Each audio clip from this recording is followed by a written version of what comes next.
Welcome back, Pokemon trainers. We are here for the second top 8 match. And we're here to feature the match of Aurelien Lefebvre against Jonathan Evans from the United States. Yeah, I'm very happy to be back on the desk here, featuring two very strong players. We featured Aurelien twice yesterday. He lost his last round, but still managed to top cut as the best, highest seeded 6-2 player. And then Jonathan Evans, known as the runner-up from the 2016 World Championship, now here in Sheffield to compete. And he finds himself at the top 8 with a 7-1 record, playing Kangaskhan.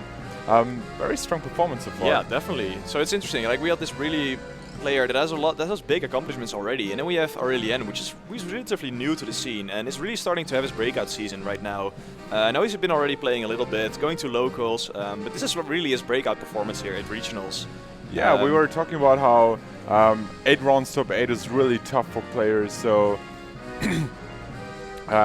it's like you can do well at your regionals, your local events, but coming into a regional, going through Swiss, a hard schedule, and then managing to top cut, that is super good. And now we're jumping into team preview. Let me recap the teams actually. It's Cresselia, Salamence, Incineroar, Amoonguss, Snorlax, and Tapu Koko. We saw that yesterday already. And Jonathan's side, we have Tapu Fini, Cresselia, Heatran, Landorus, Kangaskhan, Kartana. A very known, popular core of Kangaskhan. Yeah, basically the new Chalk is what we call it these days, and it has won a lot of tournaments recently. We've seen it do well in the United States. We've seen it win the France Special event as well. It's been really popular these days, and we haven't seen it yet on stream, so this is the first time that we're actually going to see it. And I expected more of this in this regional, but now we're finally seeing this team.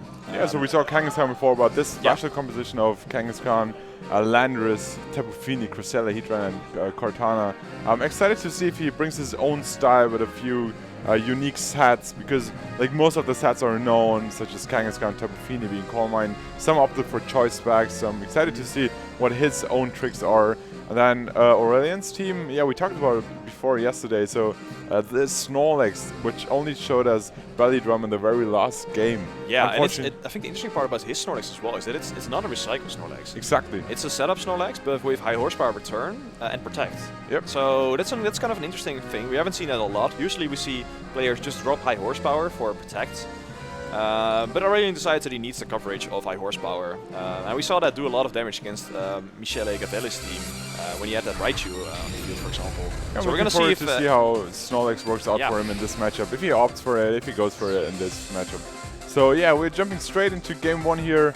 And let's see what both players decided for their leads. So on Jonathan's side, we have Kangaskhan and Landorus. This will be featured in French, by the way, but we will help you to understand as far as we go. And then Incineroar and Tapu Koko on Aurelien's side.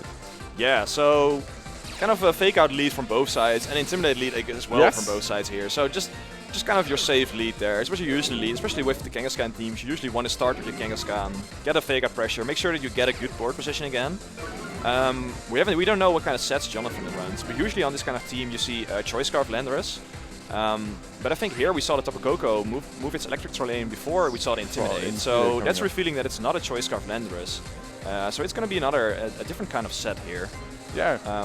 On the other side, I think Aurelien's double Intimidate will play a huge role here, having Incineroar and Salamence, especially against Pokemon like Landorus and Kangaskhan. That is such a great support. He can potentially protect his Tapu Koko and switch out his Incineroar for Salamence, and then bring in Incineroar later on. So just cycle his Intimidates and help him take more hits. Yeah, it looks like Jonathan is doing that as well. Just keeping his Intimidate in the back. And Kartana is a decent switch in there, because there's not a lot of chances that Aurelien is going to go for an electric type of attack into that slot.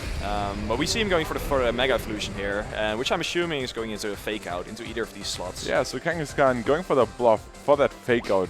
Straight into Tapu Koko, dealing a good chunk of damage there. And we have the Fake Out, just trading Fake Outs, but Cortana won't mind too much about that. A potential Sash might be broken, but we have to see if that is if that has any impact for the later game. Yeah, usually it's an Assault Vest Cortana on these kind of teams.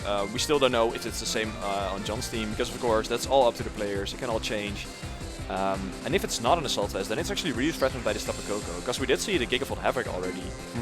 We should be able to pick up the KO on either of these two Pokemon here, really. And Aurelien, if he has the Salamence in the back, that's probably a good switch in for him as well. And there's just another switch. Kangaskhan switching off for Landorus, so it looks like Jonathan is the one who starts recycling his Intimidates. But let's see how much of an impact that has on that Incineroar, because I don't think Incineroar would be able to miss the KO with Flower Blitz on that Cortana, for example. Yeah. But Cortana actually going for that Protect, making sure that no attacks are going into that slot. And we see a knockoff straight into Landorus. Oh, and no item. Not knocking off any item. So that might be a hint for a Z move. Yeah, so that's interesting. So that's another Z move Landorus. We've seen a lot of that in this regional, and Jonathan is opting for that as well. That's good information for Aurelien, because then he knows that especially his Incineroar is really threatened by just a ground Z move here. But again, I think if he has the Salamence in the back, it's just a really good switch in right now. Yeah, it's not going to take a lot of damage from Cortana, it's not going to take a lot of damage from Landorus either. And he maybe just wants to protect his Tapu Koko here. Yeah, I was going to say that looking at the third Pokemon of Jonathan, Intimidate has just become even stronger against Cortana, since that is known to be a physical attacker as well. But we're jumping straight in the next turn. Cortana switching out. Cresselia is joining the party as the fourth Pokemon of Jonathan. So that is one special attacker here that won't mind, but we see just another Cresselia joining the field. Yeah, so maybe there's no Salamence in the back, because I'm still assuming that if you had a Salamence in the back, you would switch it in there, and we see a big critical hit on this Cresselia here. So the Wall Switch crit on Cresselia, dealing good amount of damage, switching out, so Wall Switch is another way to cycle your Intimidate around, and there is the last Pokemon, it is Salamence. So yes, he has that double Intimidate option, and both players going for that Cresselia. I'm looking forward to see what kind of support Cresselia offers on both sides. I just want to point out here that critical hit might matter a lot in the end, because we saw the Helping Hand on the Cresselia side from Aurelien, and that should put that Cresselia actually in Helping Hand for turn range. And the thing about Jonathan's team is he already switched in his Landorus, so he doesn't have an Intimidate in the back. Yep, very good point. And usually they don't run Protect and Cresselia, so if I'm Aurelien, it's a pretty free Helping Hand for turn into that slot, especially with the Landorus being at -1. Yeah, Landorus won't deal a lot of pressure. No, and Jonathan, we saw his 4 Pokemon. He doesn't have a switch into Helping Hand for turn at all. None of these Pokemon that he has in the back want to take that. Yeah, I don't think Cortana will appreciate that. No, neither does Kangaskhan might not go down yet, but it will take a lot of damage to that. So yeah, Helping Hand return might be a really good play here. So let's see what's happening. Cresselia switching out. Cortana's joining the field. Let's see if he's able to take any incoming attacks. So we see the Mega Evolution from Salamence. Yeah, so I think Jonathan is valuing his Cortana the least out of his Pokemon. Thinks he needs Cresselia at least in the back. So he's just going to sacrifice his Cortana. Maybe not sacrifice it, but at least there's the for Helping a lot Hand. of damage. And we see the Helping Hand. Oh, is this going to be a return into this Cortana? Yeah, there's the return straight into Cortana, and I don't think Cortana will be able to take that. No. Yeah, so Cortana's going down very early in the game. Jonathan already down to his last 3 Pokemon, being Kangaskhan, Landorus, and Cresselia. And I was going to say that he probably goes for that U-turn here, switching out his intimidated Landorus, and to be able to bring back his own Intimidate later in the game. Yeah, because he needs that really, because otherwise he kind of only has the Cresselia at this point for the Salamence to really deal with it. But he needs to bring in an Intimidate in order to live that Helping Hand's return. So he needed to go for U-turn there. Brings in the Kangaskhan again for some fake out pressure. And yeah, I think he's really deciding now what he's going to bring in as his other Pokemon here. Potentially bring the Landorus in, because there's no fake out on Aurelien's side, and Landorus can just switch out with another U-turn, have that Intimidate on that that Salamence as well. So yeah, there's the Landorus.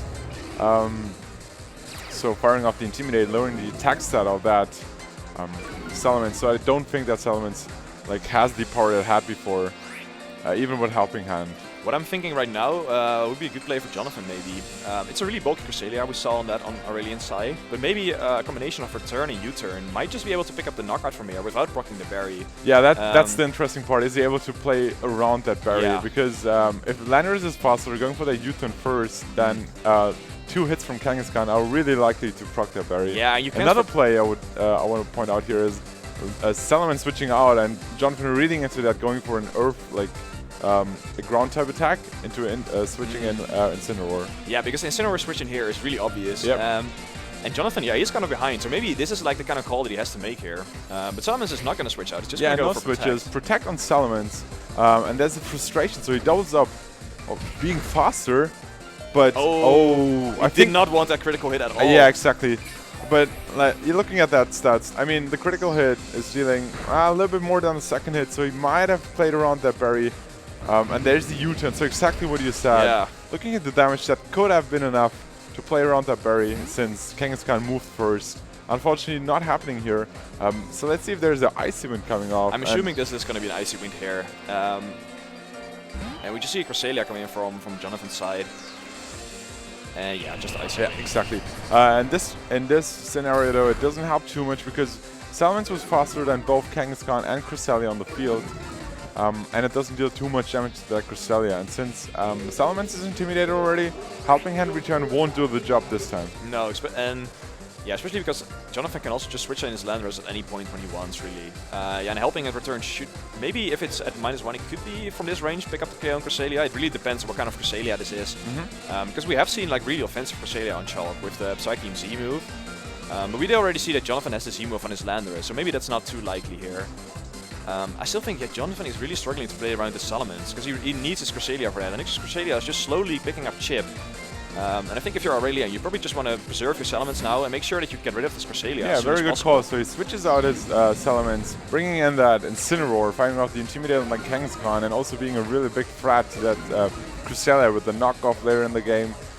So there's another Icy Wind, Cresselia avoiding the attack, so Kangaskhan once again dropping his speed stat. Getting his speed stat drop more so Incineroar might outspeed that Kangaskhan later in the game. I think that -2, more so -1 frustration wasn't dealing over 50% and it's covered by Ice Beam. I don't think that's picking up the KO either. Yeah, so Cresselia is still on the field, but does it have any recovery move? No, and the interesting part here again, with just the Helping Hand pressure that Aurelien has, Helping Hand knockoff into Cresselia should be able to pick up the KO. And I think even if Jonathan switching his Landorus, that's still going to take a lot of damage from that. So I think Jonathan really, he needs to save his Cresselia, so he needs to bring his Landorus in that slot. And Aurelien is probably going to go for a Helping Hand, like either Helping Hand knockoff, Helping Hand Flare Blitz, if he's going to predict his Landorus switch in. Yeah, it's just a really tough position, I think, for Jonathan, with all the pressure. Yeah, so then no switches, just another item and no Helping Hand either. And let's see, I think that knockoff should be able to take care of that Cresselia from this range, knocking off any potential berry, giving us more information about what kind of Cresselia this is, but he actually goes for that low kick into that Kangaskhan, missing the KO. Cresselia will take his second Ice Beam, not this time, going down to that, and let's see what Kangaskhan is doing. He's going for that frustration, was less than 50% the first time, and less than 50% the second time as well. So Incineroar is still in the field. Wow, that's a really interesting play, because I really assumed that if you're going for the Icy Wing to cover the Landorus switching, you're just going to go for the knockoff into Cresselia there. But he's just going to low kick the Kangaskhan, which I don't really agree with, because we were talking about how Cresselia was basically the threat, especially with Salamence in the back. But Aurelien sees it differently apparently, and he decides to just target down this Kangaskhan first. But he also brings everything down in HP, and then he has two sweepers in the back with Tapu Koko and Salamence. So if everything is damaged, they're just able to pick up easily KOs. True, true. But he also has to worry about the Landorus with his Tapu Koko here. So he can't really go for electric type attack really safely into either of these two slots if Jonathan predicts something like that. But I think if you're Aurelien right now, you probably just want to knock off this Cresselia and maybe just Dazzling Gleam. I was thinking of Dazzling Gleam, but would that broke a potential barrier on that Cresselia? Oh yeah, it might. And it might also, maybe it doesn't pick up the KO on Kangaskhan. If it's a really bulky Kangaskhan, I'm not sure about my Dazzling Gleam calcs on it, so it could be tricky. It's also based on how Tapu Koko is trained here. If it's a very fast, timid variant, or maybe he opts for a more offensive, modest variant. So that's something we have to find out, or like at least look from how much damage this is doing. So Cresselia switching out for Landorus here. Yeah, because he needs to save the Cresselia. He needs the Cresselia in the back for that Salamence. Yeah, but now Dazzling Gleam knockoff will be such an amazing play. Hopefully picking up the KO on that Kangaskhan, and then knockoff just going and dealing more damage. So there's the Sucker Punch. Yeah. Oh, very interesting. So Sucker Punch preventing Incineroar from going for any attack, and there is the Dazzling Gleam. Let's see if that is enough to pick up the KO on Kangaskhan. Yeah, it is. Dealing a good amount of damage, and keep in mind this Landorus is not Choice Scarf, so Tapu Koko will be faster. Yeah, and that could just go for the Gigafold Havoc then into the Cresselia slot. But one thing that I want to point out is Cresselia on Chalk teams, they could carry Ally Switch. And one well-timed Ally Switch could actually completely turn this game around.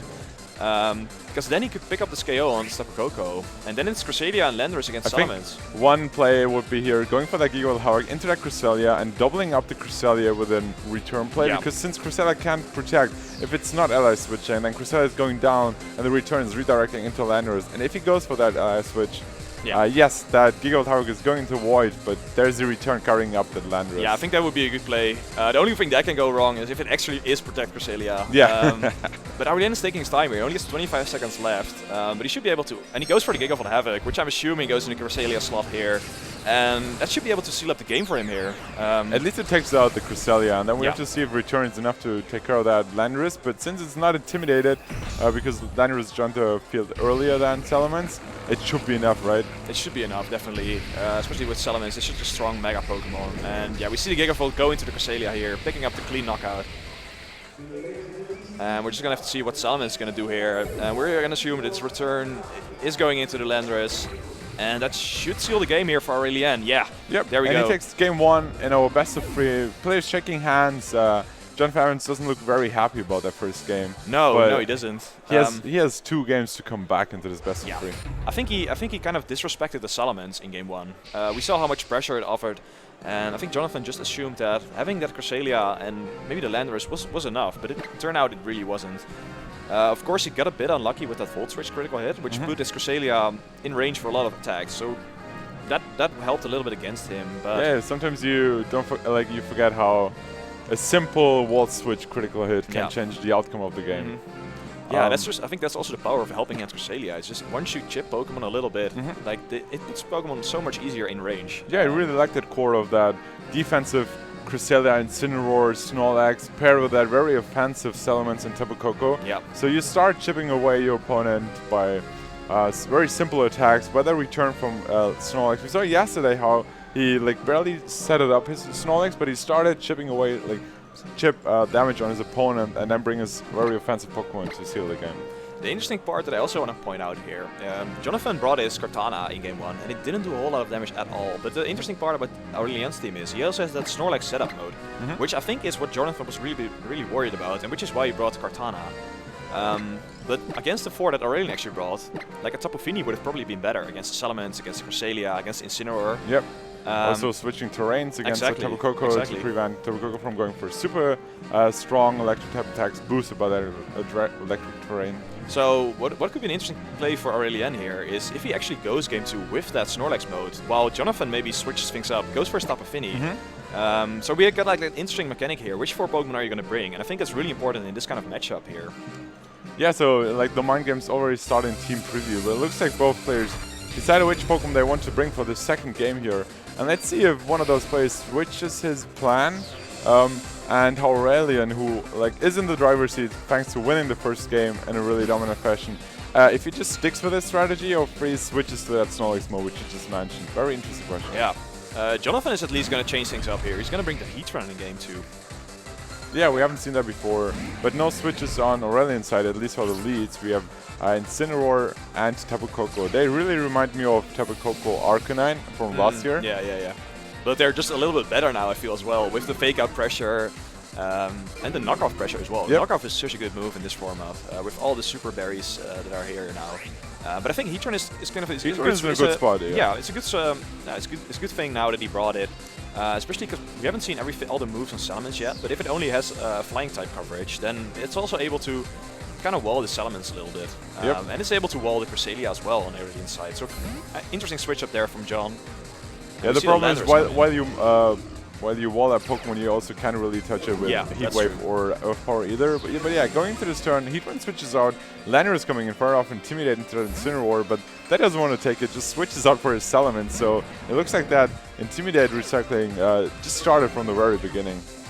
Yeah, so Aurelien kind of gets the better end of that, because he gets the Intimidate off on that Landorus, afterwards switches in, and the Salamence is just still at neutral at this point. And I'm assuming Jonathan is just going to go for a fake out into the Tapu Koko here. Yeah, we can assume that Tapu Koko just protects here. Yeah. And that's exactly what's happening. Just playing safe, switching out your Incineroar, having that Intimidate back, and bringing your Salamence, which just intimidated as well. So very safe play here, nothing too exciting happening, but it looks like Aurelien once again is in a really great spot here. Yeah, because well, it kind of depends what kind of Kangaskhan this is. If this is a not protect Kangaskhan, then it's kind of a free Gigavolt into that slot. We already see the Landorus on the field, so the only really thing that wants to switch into that is a Cresselia, but maybe a Gigavolt combined with a return should maybe be able to pick up the knockout from there. I was thinking of one play where he switches out his Salamence and then goes for Volt Switch, brings back his Salamence and the slot where Tapu Koko was to take any incoming Tectonic Rage. Yeah, that could also be interesting. But Landorus is not going for an attack, it just switches out, brings back the Heatran. And let's see if this is Protect Kang. Otherwise, it might go down to a potential Giga Hollow here. There's no Tapu Fini either, so terrain stays up for Tapu Koko, boosting its electric tech attacks, and Salamence Mega Evolving.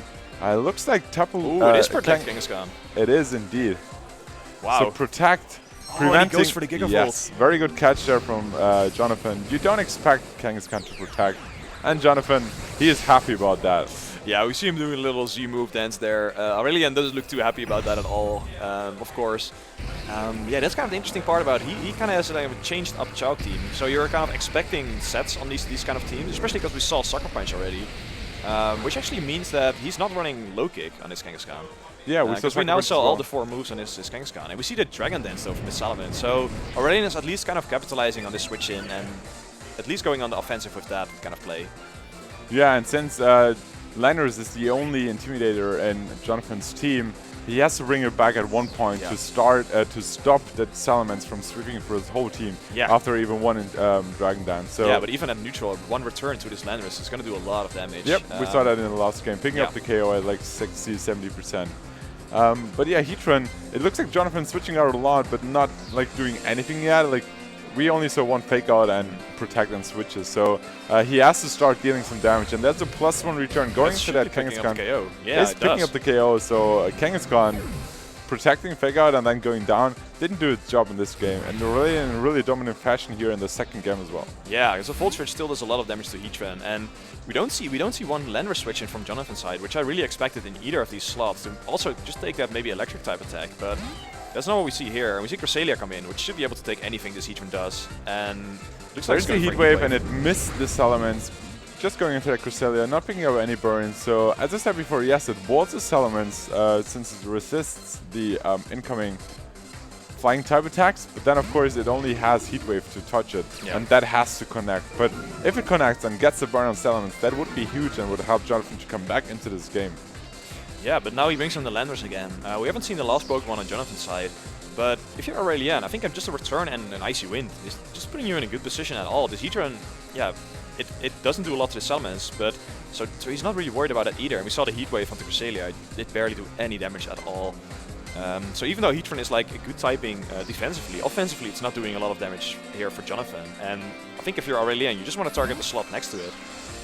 Yeah, I think Cresselia is a really amazing Pokemon right now. Yeah. It is played on Chalk as well, but like the way Aurelien plays it and the way he supports it is really amazing. And I don't see how Jonathan will overcome that, like outplay that Cresselia on Aurelien's side. So there's an Earthquake, but everything is levitating. Oh, so we now see the final move on Salamence now finally. So he did try to go for the to get KO in this Heatran here, and just going for the Icy Wind to cover if the Landorus doesn't protect. Yeah, I think Jonathan, in order for him to get back into this game, he really needs to make use of his Cresselia now. But the interesting part now is, if you're Aurelien, you don't really want to stay into this, because we saw it's an Ice Beam Cresselia, it's not Icy Wind, so it's going to do a lot of damage to the Salamence. It might even be able to pick up the KO there. True. So an Incineroar switching is kind of obvious. Yeah. But if you're Jonathan, you got that Z-move on your Landorus, and is this the turn that you're going to predict that switch in? And Z-move into that Cresselia, but that's not happening. That's not what's going to happen. Once again, Landorus is not going for that Z-move, but switching out, bringing back Heatran, and Cresselia switching out. So that is exactly what you just mentioned. There's the Incineroar, so Graudium Z into that stuff would be amazing, but unfortunately not happening here for Jonathan. So Incineroar here, I predict the Salamence to protect here, and then he has the fake out, knock off, and attack combination. But on the other side, Jonathan also wanted to preserve his Intimidate to bring it back in, because otherwise that Salamence is free to set up another Dragon Dance now and would just sweep. Yeah, definitely. But he brings in an Incineroar now, which is really in a good position. We saw that it's Assault Vest, so Earth Powers from Heatran are not going to do a lot of damage at all. Yeah, and maybe at this point you just want to go for a return knockoff into this Cresselia. Even if Landorus switches in, should be taking it almost down, should be taking it into Dazzling Gleam range. And even if you take an Ice Beam, I think Landorus maybe has done its job already, especially with your own Cresselia and being able to handle that Landorus.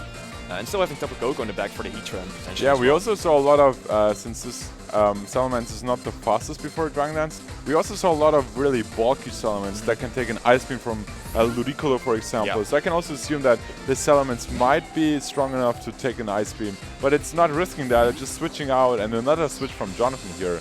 So it looks like that Cresselia from Aurelien once again in a really great spot against that. Yeah, so Aurelien just playing it safe, doesn't want to risk a Salamence late yet, and Cresselia is just a really good switching for him here. Jonathan needs to intimidate it a little bit, but yeah, the Cresselia is still going to take this knockoff, and we're going to see what kind of item it has, and it doesn't have an item. Oh, so it is indeed the double Z move combination we talked before. Wow. It looks like he doesn't need an item, and he goes for 2 Pokemon that can knock off here. Like, yeah, very so interesting combination. Yeah, because that's why the knockoff also did so little damage to this Cresselia.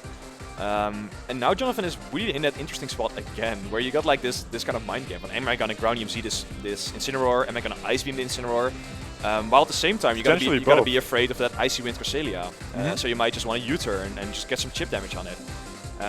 So now it's really gonna come down to who plays that mind game in the best way, who keeps his resources, because both Cresselia need to be healthy in order for them to win this game. Yeah, I would potentially go for a U-turn into that Cresselia and then going for an Ice Beam into that slot, but Cresselia not going for an Ice Beam. It switches out here, maybe just being in the back, coming back with that U-turn we just mentioned, going into Incineroar actually, not taking care of that in Cresselia.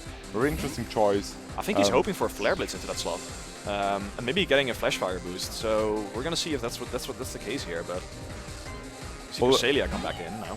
So let's see if this is a Flare Blitz. I don't think he would go for that. So there's the Icy Wind lowering the speed set of both Pokemon, and Flare Blitz wouldn't take DKO on that Cresselia and would just give you recall damage, so I don't expect him to go for that move. But if he catches that, that would be amazing. So there's just another knockoff. Going into the heat run slot now. Oh. Actually picking up the KO with a critical hit. Wow, that definitely mattered there. Wow.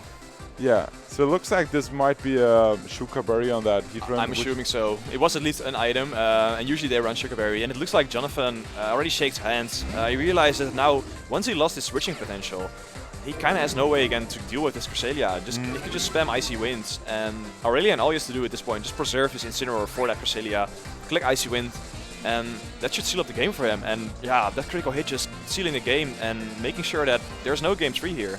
Yeah, unfortunate for Jonathan being knocked out here in top 8 of the Sheffield Regionals. Yeah. But still, I mean, it's amazing performance. He's studying in UK at the moment, so even though he's from the US, he participates in the European circuit, and finishing top 8 in such a stacked tournament is amazing. Yeah, and definitely. Looking forward to see him competing at the Columbus Internationals later this summer.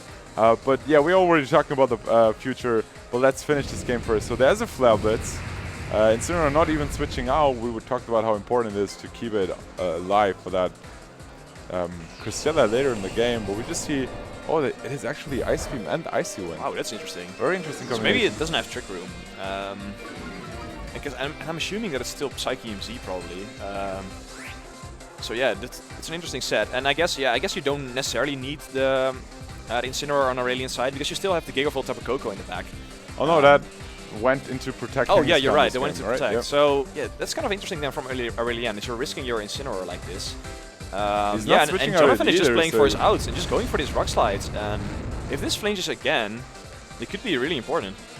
I don't like how Aurelien is giving up his Incineroar too easily here to 2 Rock Slides. Well, let's see if that, okay, it at least activates the berry, so there's no way to play around that with another U-turn the next turn. And Aurelien also lost his way to Cycle Intimidate, because Incineroar is going down and Salaman's already Mega Evolved. Icy Wind dealing a lot of damage, another critical hit. Yeah, Jonathan is laughing at that, but I don't think it really matters a lot. If Aurelien plays it safe down here, has the Salamence in the back now, maybe helping in return might be enough to pick up the kill on that Cresselia. Maybe that was his plan. I think he's going into Tapu Koko though. Maybe first going for the Dazzling Gleam. Pick up KO, chip the Cresselia. Which makes sense, because you already Icy Wind into Landorus, so even if Jonathan is going for his own Icy Wind, his Tapu Koko is still going to be faster. So yeah, at this point you're just going to go for Dazzling Gleam, Icy Wind, and just wait for your Salamence in the back to clean up this game here. And I think it looks like Jonathan realizes it, clicks on the forfeit button, and yeah, really well played game by Aurelien there. Yep, amazing. Seeing him advancing to top 4, so we'll feature him later on again. Amazing performance, great team, and I like how Cresselia is performing in this tournament. And it looks like for future tournaments, you should have a Cresselia check. I can recommend Toxic on one of your Pokemon to slowly chip it down. Otherwise, because the problem is Incineroar is such a great check to Cresselia, but people start playing Grounium Z, Landorus, and that is an amazing check to Incineroar. So yeah, people are realizing Incineroar is becoming a big threat. And just like the combination of Grounium Z, Landorus with Cresselia, yeah, that's such a big threat. And then on Aurelien's side, you just got a double Intimidate, which Incineroar also doesn't really like. And I think his team is also interesting, because it kind of reminds me of Japanese Nats teams as well, with the Salamence and the Cresselia. Because that combination, I think it got like top 8 in 4 or 5 different teams. Yeah, it performed really well. That duo. And we see it do really well here as well in this regional. Just going into top 4 now for Aurelien. And yeah, he's doing really well with it. Yeah, so we will have one more top 8 game for feature for you guys. It is Max Waterman from UK and Michele Gavelli from Italy. Yeah. So stay tuned. We'll be right back with the next top 8 game.